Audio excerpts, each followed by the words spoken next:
Hello, ladies. I've come to you today because I want to discuss on things to keep or share at 60.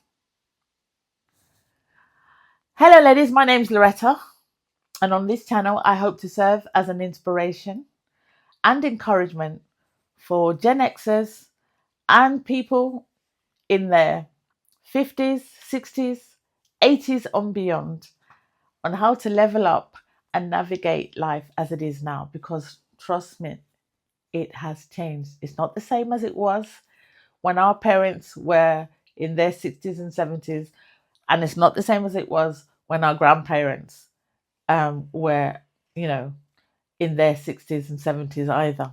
Things have changed. And so we're trying to navigate this space as it is now so that we don't become obsolete. Okay. But there are certain things right now that we should be sharing or keeping as we age. We shouldn't be telling everyone. We're not in our 20s anymore, and there are reasons for this. But I will get through it as I go along. So what's the first one? We're going to say your coin, okay? AKA your financial state. You should not be sharing with people or with anyone, okay? And especially those people who you don't trust. You shouldn't just be sharing it willy-nilly. Your mortgage broker might need to know. Your HR might need to know. But random people around you don't need to know. You need that is something that is important to yourself. And the reason why sometimes is because it can stoke up jealousy, manipulation, and also unsolicited attention. When people think you have more than you need, they can actually be jealous of you, or they can give you attention that you don't want. Oh, she's got, or she said she had a couple of grand in her account. Why can't she use it? But the thing is, when you have money, no matter how big or small it is, it's for you. You've put that there. And if somebody asks me, for example, if I have £500 in my account and somebody just willy-nilly asks me for fund £400, I'm at will to say I don't have it. And it's not because I don't have it in my account. I don't have it to give to you. So people say, oh, she said she didn't have money, but she's gone on holiday. No, she didn't have the money to give to you. She had the money to go on her holiday, but she didn't have the money to give to you. And I think people misinterpret that. They kind of like think, well, when people say they don't have money, they do not have a penny. And that's not true. They may have, but that money might be money they're using for their grandchildren. That might be money they're using for their next holiday. That might be money they're using to buy a house. They have the money, they just don't have it for your needs. And so the less you speak about your finances, the better. Plus, people also might think, well, how come she's got, a couple of grand in her account? It's all right for her. And they begin to make, to jealous, to be jealous of you. But really, you've worked hard for that money. Or maybe somebody's giving you that money, that they owed you that money. Or maybe you've come into that money. It doesn't really matter. Yours is yours. You shouldn't have to explain it away. So it's best you don't even talk about it. Okay? Your vulnerabilities. Number 2. Some people will thrive on your vulnerabilities. I can't even get the word out now. And use them against you. There's that advert that they talk about diabetes, where he's going all around the office and he's going around at home and he's going around, he's doing his day-to-day life. And because people know he's got diabetes, they're not encouraging him, they're judging him. And that's what happens sometimes when you allow people to know your vulnerabilities, the wrong people. There's nothing wrong in being vulnerable in the right space. But if the wrong person knows your vulnerabilities, they will use them against you. Trust and believe they will. If they haven't already, they will. So I would say keep your vulnerabilities to yourself. Pray about them, work on them if they can be worked on. There's nothing wrong in having vulnerabilities. We're all human beings. But should we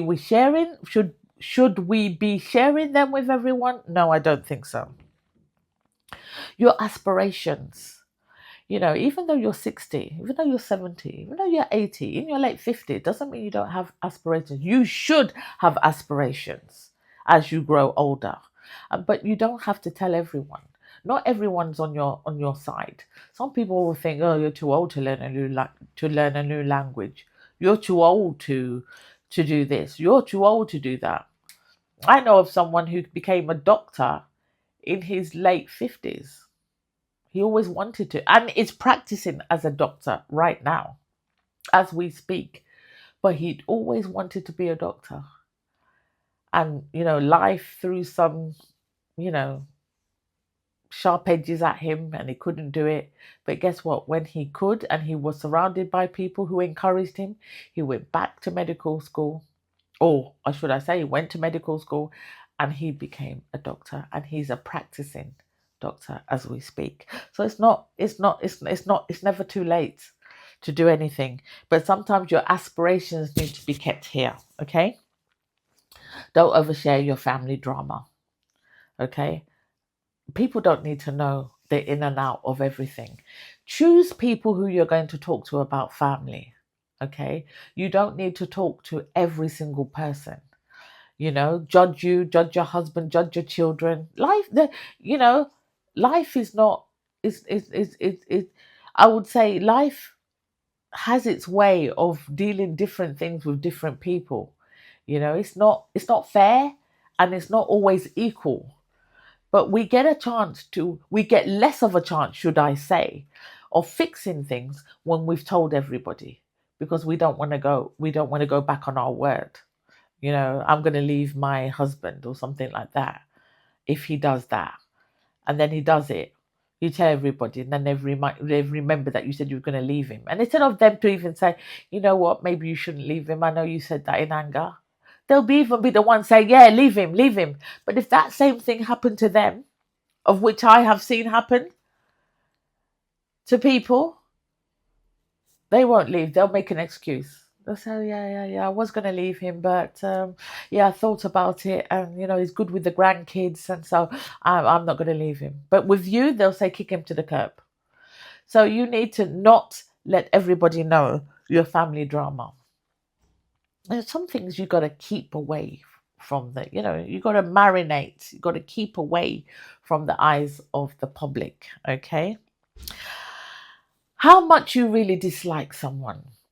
Sometimes this is hard because I'm somebody who wears my feelings on my face, but I am learning not to show how I feel all the time. It's not necessary, and it's not always nice. Sometimes I don't mean it. I'm just someone. If I'm angry or upset, I'd be looking, why did you do that, or something like that. I'm not the quintessential British person they will smile even when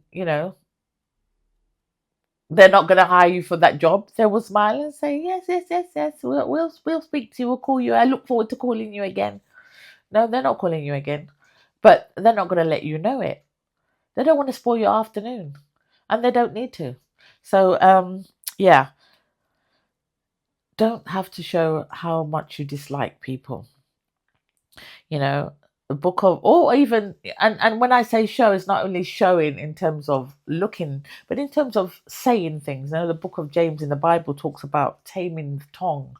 We need to be able to tame our tongues so that we don't say the wrong thing at the wrong time. Okay.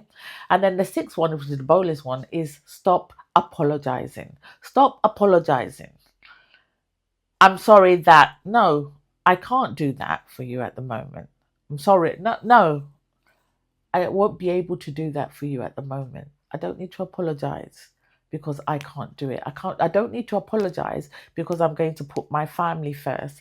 I'm going to put my own needs first. I'm going to put other people first. I don't need to apologize to you.